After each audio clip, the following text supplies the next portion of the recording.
Assalamualaikum warahmatullahi wabarakatuh. Kami dari kelompok 10 akan mempresentasikan hasil diskusi kelompok kami tentang geopolitik dan wawasan Nusantara. Sebelumnya, saya akan memperkenalkan anggota kelompok 10. Yang pertama, saya sendiri Istiqomah Dwi Lestari dengan NIM 4321086. Yang kedua, Meti Rahmasaniagi dengan NIM 4321085. Dan yang ketiga, Ra'afin Darunugroho dengan NIM 4321087.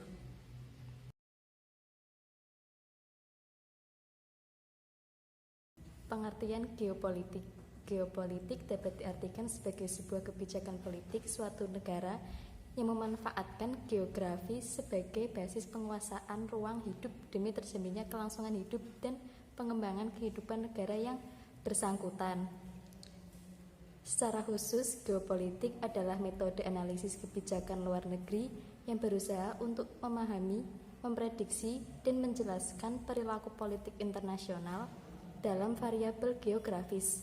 Variabel geografis umumnya mengarah ke negara atau lokasi geografis negara yang bersangkutan, ukuran negara yang terlihat, iklim di daerah di mana negara ini bersumber alam, perkembangan teknologi, topografi, dan demografi. Membicarakan pengertian geopolitik tidak terlepas dari pembahasan mengenai masalah geografi dan politik. Geo artinya bumi atau planet bumi. Dengan demikian, geografi bersangkutan paut dengan interrelasi antara manusia dengan lingkungan tempat hidupnya. Sedangkan politik selalu berhubungan dengan kekuasaan atau pemerintahan.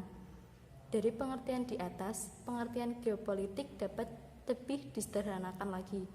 Geopolitik adalah suatu studi yang mengkaji masalah-masalah geografi, sejarah, dan ilmu sosial dengan merujuk kepada peraturan politik internasional.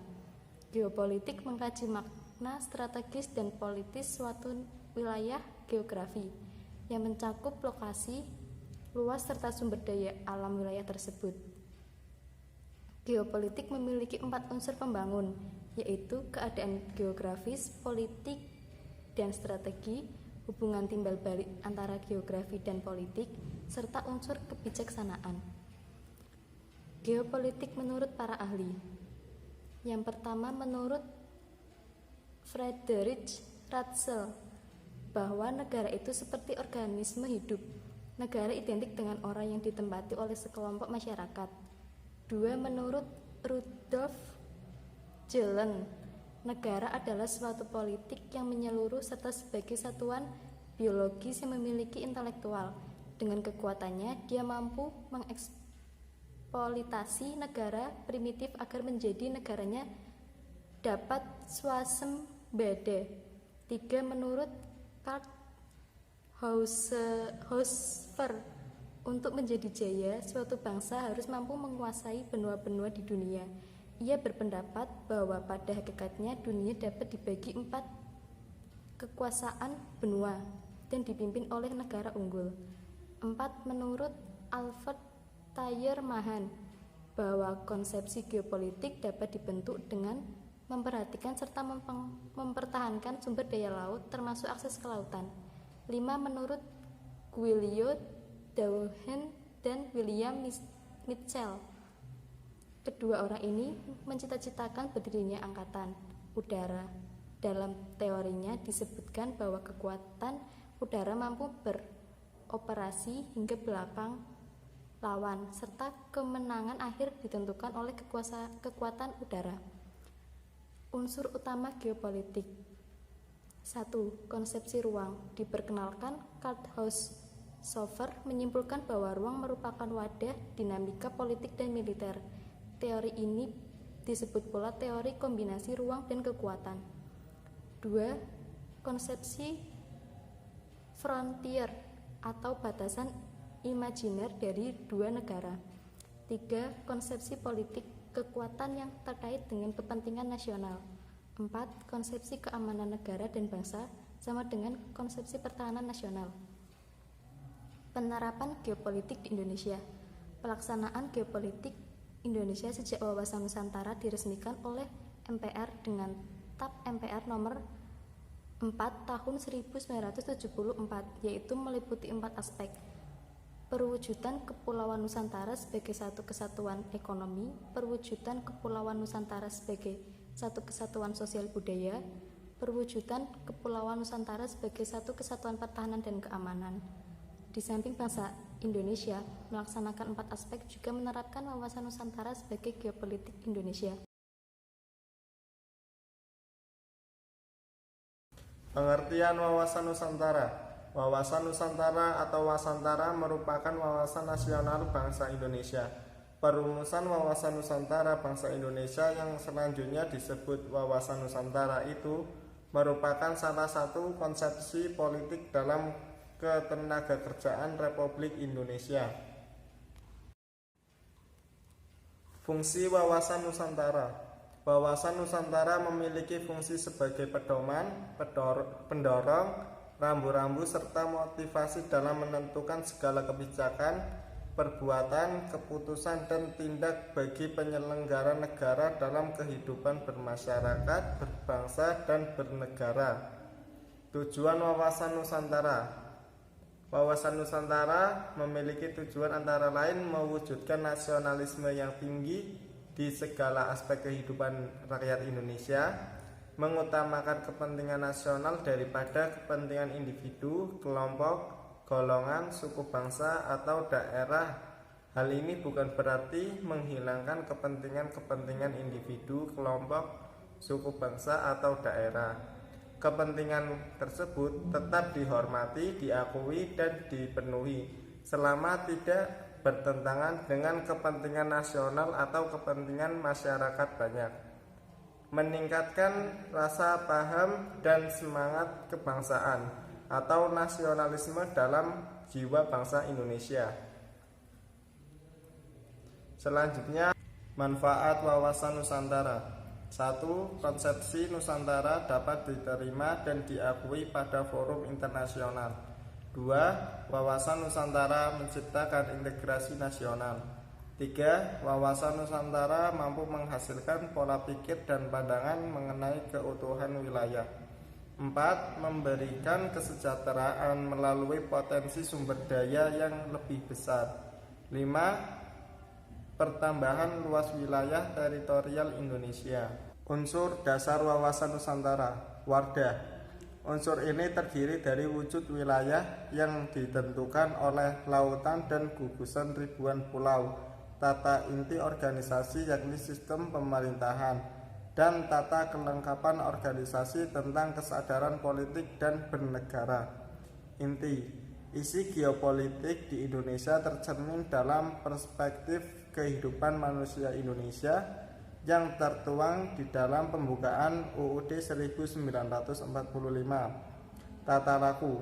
Tata laku memiliki 2 unsur, yakni tata laku batiniah yang terbentuk karena kondisi dalam pertumbuhan hidupnya, dan tata laku lahiriah yakni tentang tata perencanaan, pelaksanaan, serta pengawasan. Kaitan geopolitik Indonesia dan wawasan Nusantara.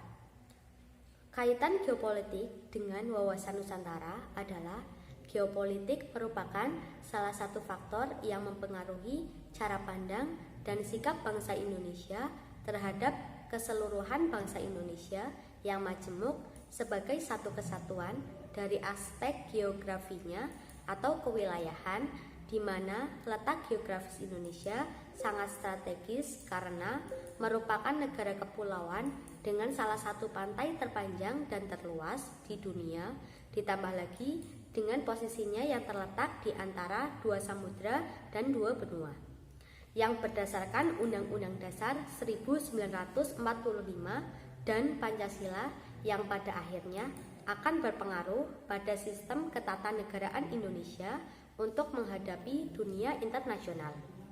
Untuk lebih memudahkan pemahaman tentang hubungan antara geopolitik dengan wawasan Nusantara, berikut ini pembahasan sekilas tentang geopolitik dan wawasan Nusantara.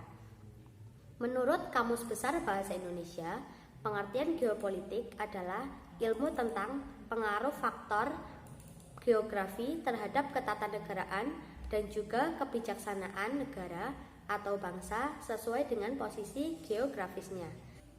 Secara spesifik, geopolitik merupakan metode analisis kebijakan luar negeri yang berupaya memahami, menjelaskan, dan memperkirakan arah politik internasional berdasarkan faktor geografi. Faktor geografi yang dimaksud di sini adalah mengacu pada keadaan geografi atau wilayah suatu negara, dalam hal ini geografi atau wilayah Indonesia. Faktor geografi atau kewilayahan yang dimaksud di sini terdiri atas luas atau ukuran negara yang terlibat, iklim wilayah suatu negara, topografi wilayah, demografi, sumber daya alam, dan perkembangan teknologi. Semua faktor-faktor yang disebutkan tadi akan berpengaruh terhadap penilaian atau cara pandang suatu negara dalam menyusun sistem ketahanan nasional untuk menghadapi percaturan politik luar negeri di dunia internasional. Geopolitik secara tradisional menunjukkan hubungan antara kekuatan politik dan ruang geografis. Berdasarkan sudut pandang yang nyata, geopolitik sering dilihat sebagai pemikiran yang mempelajari prasyarat strategis berdasarkan kepentingan relatif kekuatan daratan dan laut dalam sejarah dunia. Tradisi geopolitik secara konsisten mempelajari korelasi kekuatan geopolitik dalam politik dunia, identifikasi wilayah inti internasional, dan hubungan antara kemampuan laut dan darat.